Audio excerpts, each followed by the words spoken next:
बिस्मिल्लाहिर्रहमानिर्रहीम।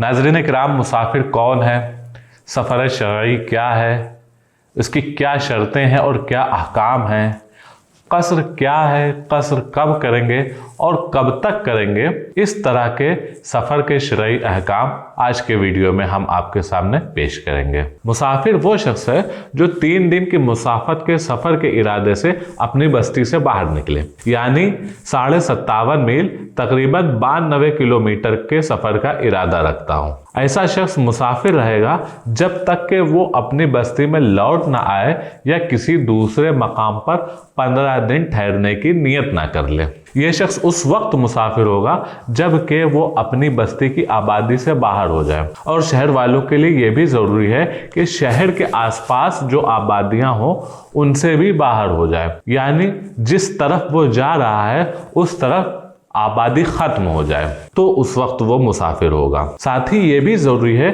कि डायरेक्ट 3 दिन के सफर का इरादा हो, बीच में उसको कहीं रुकना ना हो। अगर किसी ने इस तरह सफ़र किया कि यहाँ से किसी शहर गया जो 50 किलोमीटर के फासले पर है, वहाँ उसको कोई काम करना है, फिर वहाँ से आगे 50 किलोमीटर दूसरे शहर जाना है, तो इस तरह सफ़र करने से भी आदमी मुसाफिर नहीं होगा जब तक कि वो डायरेक्ट एक बार में 3 दिन की राह का सफ़र ना करें। इस तरह छोटे छोटे सफ़र करते करते आदमी अगर पूरी दुनिया भी घुमाए तो भी वो मुसाफिर नहीं रहेगा, बल्कि मुकीम ही रहेगा जब तक कि वो एक बार में 3 दिन की राह का सफ़र ना करे। आदमी महज सफ़र का इरादा कर लेने से मुसाफिर नहीं हो जाएगा, बल्कि मुसाफिर आदमी उस वक्त होता है जबकि वो सफ़र के इरादे से अपनी बस्ती से बाहर हो जाए। अगर उसका ये फिक्स इरादा नहीं है कि 15 दिन ठहरना है या नहीं ठहरना है, बल्कि आजकल हो रहा है या किसी काम पर मौकूफ़ है कि फ़ला काम हो जाएगा तो मैं यहाँ से चला जाऊँगा और काम नहीं होगा तो मैं नहीं जाऊंगा, इस तरह आदमी कितने ही दिन ठहरे रहे वो आदमी मुसाफिर ही रहेगा, मुकीम नहीं होगा जब तक कि वो 15 दिन मुस्तकिल ठहरने की नियत ना कर ले। अगर किसी जगह जाने के 2 रास्ते हैं, एक लंबा रास्ता है कि अगर उससे जाएगा तो सफ़र शरई की मिकदार हो जाएगी, और एक छोटा रास्ता है अगर उससे जाएगा तो सफ़र शरई की मिकदार नहीं होगी। तो शरीयत का हुक्म इस बारे में यह है कि जिस रास्ते से वो जाएगा उसका एतबार किया जाएगा। अगर उस रास्ते से सफ़र शरई की मिकदार हो जाएगी तो वो शख्स मुसाफिर हो जाएगा, अगर सफ़र शरई की मिकदार नहीं होगी तो वो मुसाफिर नहीं होगा। 3 दिन की राह का ये सफ़र आदमी किसी भी मकसद के लिए करे, हाँ उसका ये मकसद ये काम जायज़ हो या नाजायज़, उसे मुसाफिर शरई की रुख्सत मिलेंगी और जो मुसाफिर के अहकाम होते हैं उस पर नाफिज होंगे, चाहे उसका सफ़र जायज़ हो या नाजायज़ हो। अगर किसी आबादी में उसने 15 दिन या उससे ज़्यादा ठहरने की नीयत कर ली तो ये शख्स उस आबादी में मुकीम हो जाएगा, मुसाफिर के अहकाम उस पर से हट जाएंगे। लेकिन ये 15 दिन की इकामत किसी एक ही जगह में होनी चाहिए। अगर 15 दिन 2 जगहों में ठहरना है और वो दोनों जगह मुस्तकिल हैं तो वो शख्स मुकीम नहीं होगा बल्कि मुसाफिर ही रहेगा। मिसाल के तौर पर अय्याम हज में हाजी मक्का में इस तरह से मुकीम हुआ कि 15 दिन के अंदर ही उसको मिना भी जाना है मनासिक हज की अदायगी के लिए, तो वो शख्स मुकीम नहीं होगा बल्कि वो मक्का में मुसाफिर ही रहेगा। वतन की 2 किस्में हैं, वतन असली और वतन इकामत। वतन असली वो जगह है जहाँ इंसान की पैदाइश हुई हो या उसके घर वाले रहते हों या उसने उस मकाम पर सुकूनत इस तौर पर इख्तियार कर ली हो कि अब यहीं रहेगा, यहाँ से जाने का इरादा नहीं है। और वतन इकामत वो जगह है जहाँ इंसान 15 दिन या उससे ज़्यादा ठहरने की नीयत कर ले। आदमी अपने वतन असली के अलावा दूसरे मकाम को वतन असली बना ले तो पहली जगह पर अगर उसके घर वाले रहते हैं तो ये दोनों मकाम उसके लिए वतन असली करार पाएंगे। इसी तरह अगर किसी शख्स की 2 औरतें 2 अलग अलग शहरों में रहती हों तो वो दोनों शहर उसके लिए वतन असली करार पाएंगे। आदमी कहीं जॉब या बिजनेस करता है लेकिन यहाँ उसका स्टे सिर्फ जॉब और बिजनेस की वजह से होता है, उसके घर वाले किसी दूसरे शहर में रहते हैं और यहाँ उसका ठहरने का इरादा भी नहीं है, बल्कि यहाँ से जॉब और बिजनेस के बाद अपने शहर में स्टे करेगा, वहीं अपने घर वालों के साथ रहेगा, तो ये जगह उसके लिए वतन इकामत होगी, वतन असली करार नहीं पाएगी। अगर 15 दिन से कम के लिए इस आबादी में आएगा तो इस आबादी में वो मुसाफिर होगा और कसर करेगा, क्योंकि इस जगह उसका स्टे टेम्पररी है। साथ ही इकामत के लिए ये भी ज़रूरी है कि ये 15 दिन की रातें उसी आबादी में गुजारे।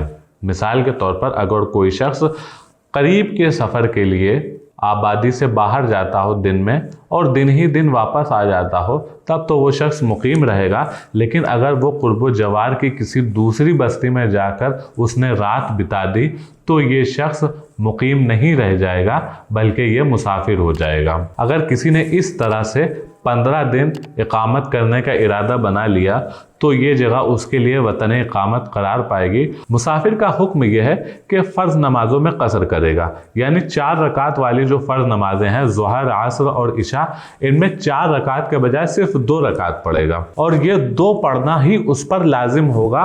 इन 3 नमाजों के अलावा किसी भी नमाज में कसर नहीं है, खा वो 2 रकात वाली फ़र्ज़ हो यानी फ़ज्र हो, या 3 रकात वाली फ़र्ज़ हो यानी मगरिब हो, या वित्र हो, या सुनन व नवाफिल हो। इनमें से किसी भी नमाज में कसर नहीं। खौफ की हालत में सुन्नतें माफ़ हैं, अमन की हालत में सुन्नतें भी पूरी पढ़ी जाएंगी। अगर किसी नमाज का इब्तिदाई वक्त इकामत की हालत में आया और आखिरी वक्त सफ़र की हालत में आया और उसने ये नमाज अदा नहीं करी बल्कि क़ज़ा कर दी, तो जब वो क़ज़ा पढ़ेगा तो आखिरी वक्त का एतबार करते हुए क़ज़ा में कसर करेगा। इसके बरखिलाफ़ अगर किसी नमाज का इब्तिदाई वक्त सफ़र में था और आखिरी वक्त आते आते वो शख्स मुकीम हो गया और उसने ये नमाज क़ज़ा कर दी, तो आखिरी वक्त का एतबार करते हुए जब वो क़ज़ा पढ़ेगा तो वो मुकीम की नमाज यानी मुकम्मल नमाज पढ़ेगा, कसर नहीं करेगा। मुकीम के लिए मुसाफिर की इक्तिदा करना भी जायज़ है और मुसाफिर के लिए मुकीम की इक्तिदा करना भी जायज़ है।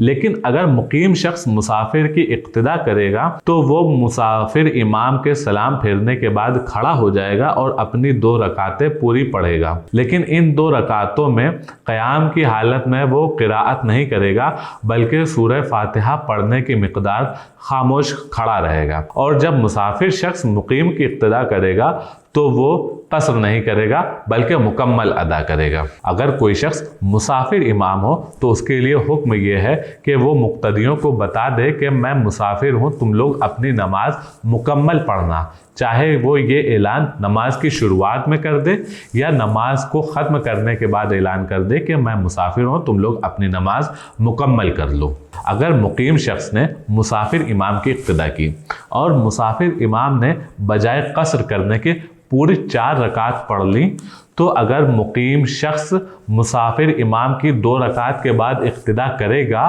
तो मुकीम शख्स की नमाज अदा नहीं होगी। मुसाफिर का एक हुक्म यह है, ना ही उसके लिए जुमा की नमाज ज़रूरी है, ना ही ईदैन की नमाज ज़रूरी है, लेकिन अगर वो जुमा और ईदैन की नमाज अदा करेगा तो उसकी नमाजें अदा हो जाएंगी। इसी तरह मुसाफिर शरई के लिए एक रुख्सत ये भी है कि वो सफ़र की हालत में रमज़ान के फ़र्ज़ रोज़े ना रखे, बल्कि इकामत की हालत में उन रोज़ों की क़ज़ा कर लें। लेकिन नमाज में जो कसर नमाजों की तख़फ़ीफ़ का हुक्म है और रोज़ों में ये जो तख़फ़ीफ़ का हुक्म है, इन दोनों में फ़र्क ये है कि नमाज में जो कसर का हुक्म है वो लाजमी है, उस पर अमल करना ही है। अगर उस पर अमल नहीं करेगा, 2 के बजाय 4 रकात पढ़ लेगा तो गुनहगार होगा। लेकिन रोज़ों में तख़फ़ीफ़ का हुक्म इख्तियारी है, अगर रोज़ों को क़ज़ा करेगा तो उसको ये इख्तियार है, लेकिन अगर रोज़े रमज़ान में रख लेगा तो ये बेहतर है, ये अज़ीमत है। रुख्सत ये है कि वो रमज़ान के अलावा इकामत की हालत में